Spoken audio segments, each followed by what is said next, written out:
안녕하세요. 역사 돋보기입니다. 한국사에 있어서 누구나 다 알지만 너무나도 치욕적인 사건이라 다들 기억하기를 꺼렸던 그 사건.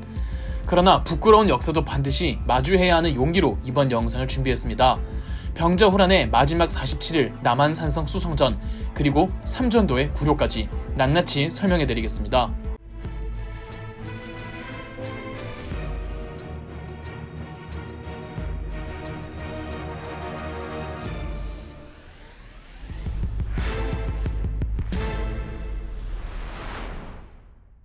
정치인들에겐 딜레마가 있습니다.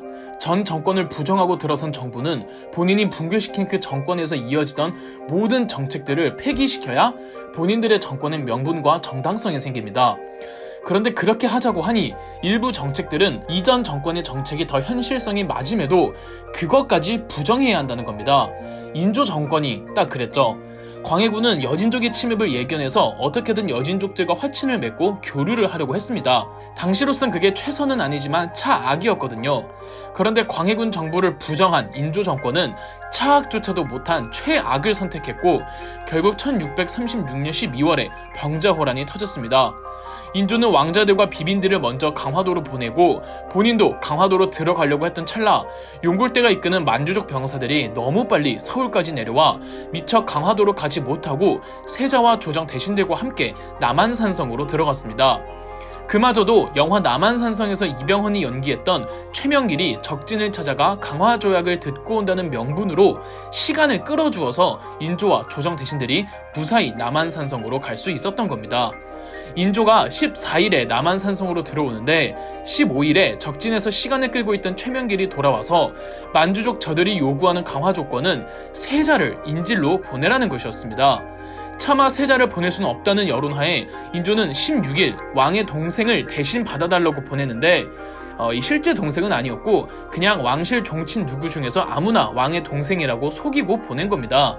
그런데 청나라 장수는 거짓말하지 말라며 그 자리에서 왕의 동생과 같이 온 박난영 장군의 목을 베어버리고 그 페이크 동생은 다시 돌려보냅니다. 최명길은 그냥 솔직하게 세자를 보내주고 강화조약을 맺자고 혼자서 주장했습니다. 이런 말 하는 게 쉽진 않았을 텐데 최명길은 큰 용기를 낸 거죠.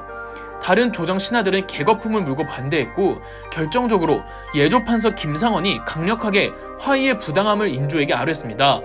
당시 김상원은 다소 융통성이 없고 꼬장꼬장할지언정 모두가 알아주는 지조 있는 선비였고 사람 자체가 우직하고 진중하여 다들 우러러볼 정도로 평판이 좋았습니다. 김상원은 인조가 남한산성 들어갈 때 지방에 있어서 안 좋은 꼴 피할 수도 있었습니다. 그런데 신하로서 왕을 곁에서 보좌하겠다고 며칠 후 일부러 남한산성까지 힘들게 들어갔을 정도였죠. 영화 남한산성에서 김윤석 배우가 연기한 바로 그 사람입니다. 인조는 일단 계속 항전해 보기로 합니다. 믿고 있는 구석이 있었거든요. 한반도의 북쪽과 남쪽에서 군대를 조직한 대규모 정규군이 남한산성으로 오고 있기 때문이었습니다. 이들이 전부 모여 용골대의 3만 만주병력과 전면전을 치르면 충분히 승산이 있다고 판단했죠. 심지어 남한산성 내부에서도 게릴라 전술로 조선의 병사들이 성문 밖을 몰래 나가 만주족 10몇 명 정도 조금씩 싸워서 이기고 돌아왔습니다. 야사의 기록에 의하면 조선군이 사용하던 대포, 천자총통도 활약해서 그 위력을 보고 만주군사들이 당황했다고 합니다. 초반에 뭔가 희망적인 느낌이 들었습니다. 희망적이진 않고 그런 느낌만. 지금 인조가 남한산성에 있으니까 어느 지방 조선 군대가 가장 먼저 도착했을까요? 지리상 충청도겠죠. 12월 27일 충청도 관찰사 정세규가 이끄는 충청도 병력이 경기도에 무사히 진입했지만 경기도 용인과 경기도 광주시의 험천이라는 곳에서 기습을 받아 전멸합니다. 기습을 받았다는 건 이미 만주족 쪽에서 조선 지방군의 움직임을 미리 파악하고 있었다는 거겠죠. 해가 넘어가고 1637년 1월 1일 청나라의 황제 홍타이지가 직접 군대를 이끌고 와 용골대 선봉부대와 합류합니다. 홍타이지가 직접 왔다는 소식에 남한산성 안에 있는 조선의 조정 대신들은 숙연해집니다. 이때도 최명길이 용기를 내어 홍타이지에게 국서를 보내자고 합니다. 김상원이 반대했으나 최명길이 와신상담도 국가가 보존되어야 할 수 있다고 펀치라인을 날리니까 인조가 홍타이지에게 국서를 보냅니다. 이에 홍타이지가 답서를 보냈는데 내용이 너희 나라를 멸망시키거나 유린할 생각은 없다. 이 재앙은 너희가 스스로 자초했다. 평범한 날로 돌아가고 싶으면 조용히 항복해라. 괜히 우리 군사들에게 해를 입는 일이 없도록 해라 이랬습니다. 김상헌은 대답할 가치조차 없다고 했지만 최명길이 인조를 다시 설득했고 죄송하다, 우리가 잘못했다, 용서해달라는 내용의 답서를 최명길이 직접 들고 홍태해지에게 갔으나 홍태해지는 답서를 받지 않겠다며 돌려보냈습니다. 이걸 가지고 또 최명길이 괜히 나서는 바람에 국가의 치욕을 당했다며 강경파들은 최명길을 이런 상황에서도 최명길을 탄핵하자고 합니다. 인조가 최명길을 많이 아꼈기 때문에 그런 일은 일어나지 않았지만요. 그렇다고 인조가 굴복하라는 건 아니었습니다. 아직까지 인조는 가망이 있다고 생각했나봐요.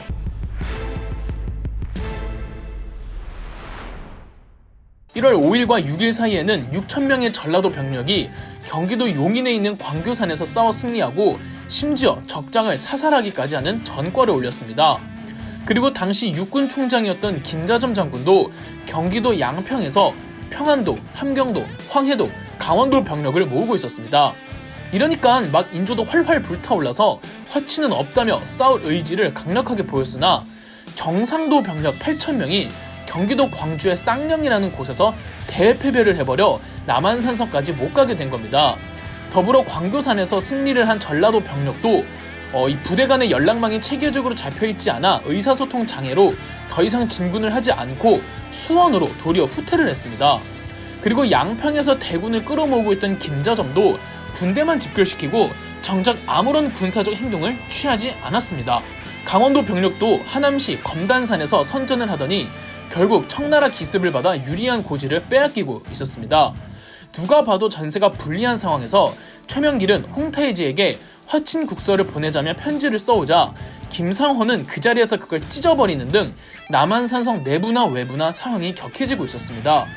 남한산성의 성벽은 허물어지고 심지어 인조가 있는 행군까지 대포가 날라오며 공포 분위기는 확산되면서 일부 군부 장교들과 군사들이 그만 전투를 포기하자며 강경파들을 전부 성 밖으로 내쫓으라는 시위까지 벌였습니다.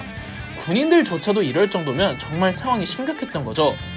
인조는 최명길을 통해 화친과 항복의식에 대한 조율을 하는 사이 강경파들은 계속 안 된다만 외칠 뿐이었습니다. 결정적으로 1월 22일 왕자들과 비빈들을 포함해 왕실 사람들이 거주하고 있던 강화도가 함락되었습니다. 만주족 애들은 수전에 약하다고 생각했지만 그들에겐 수군에 최적화된 과거 모문룡의 부대들이 있었는걸요.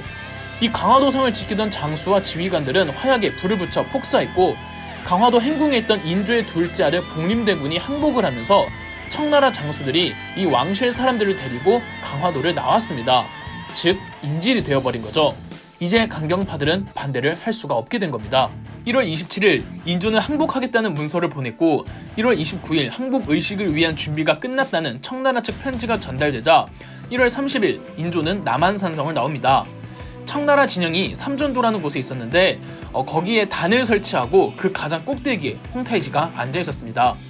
인조는 단 아래에서 홍태해지를 향해 절을 3번 하고 한 번 절을 할 때마다 3번 머리를 땅바닥에 박는 총 9번을 그렇게 하는 이른바 삼배 구고두례를 하게 됩니다. 한간에는 인조의 머리에서 피가 났다고 하는데 이건 당시 상황을 극적으로 묘사하기 위해 MSG가 쳐진 것으로 보고 있습니다.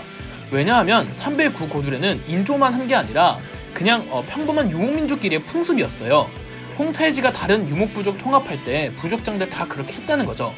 그 의식을 치르고 홍태해지가 두 국가의 우방을 위해 연회까지 베풀었다고 합니다. 그럼에도 우리 입장에선 치욕스러운 일이 맞죠. 그래도 엄연히 나라의 지존인 존재가 머리를 조아렸는데요. 이게 바로 그 유명한 삼전도의 굴욕이며 삼전도가 지금의 잠실 롯데월드가 있던 자리였습니다. 청나라는 이 사건을 비석의 세계라고 지시했고 그렇게 만들어진 치욕의 비석이 삼전도비이며 삼전도비는 여러 사건을 좀 겪었지만 지금은 그 자리에 있습니다. 강경파의 당수였던 김상헌은 그 행사 자리에 참석하지 않고 목을 매 스스로 자결하려고 했으나 아들들이 조기에 발견해 살기는 합니다.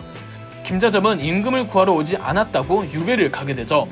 김상헌과 함께 대표적인 강경론자였던 윤집, 오달재, 홍익한 세 사람은 용골대에게 체포되었고 세 사람은 형장에서도 꿋꿋하게 청나라의 만행을 비판하고 본인들의 이념은 아직까지도 옳다고 생각한다며 당당하게 나오자 용골대가 세 사람을 처형시켰습니다. 이 셋을 삼학사라고 하죠. 인조는 다시 궁궐로 돌아오는데 남한산성에서 서울까지 광경은 여러분들이 생각하는 그 이상으로 훨씬 참혹했다고 합니다.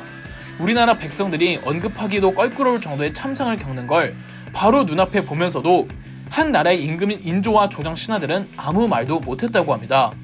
뿐만 아니라 병자호란을 기점으로 조선의 사회적 풍속에 큰 변형이 오게 되는데, 첫 번째로 방구석 정치인들이 많아집니다.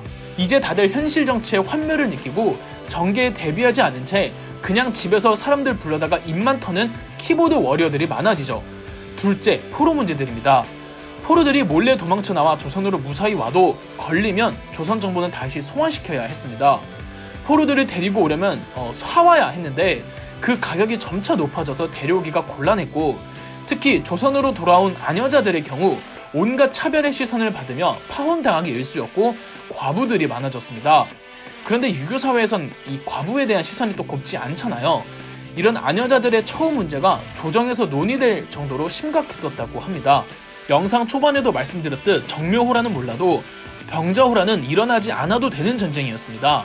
그리고 병자호란 때 민간 백성들이 겪은 고통은 정묘호란 때보다 훨씬 더 심각했죠. 국가가 나약하면 그 나라 국민과 백성이 고통받는다기보단 국가의 지도자들이 체면과 자존심, 그놈의 정당성만 지나치게 함몰되어 정부가 무능해지면 그 나라 국민과 백성이 정말 끔찍한 일을 겪는다는 걸 인조와 서인 정권 그리고 병자호란이 시사하지 않나 싶습니다. 그럼 역사 돋보기였습니다. 영상 재미있으셨다면 구독과 좋아요, 알림 설정까지 해주시면 감사드리겠습니다.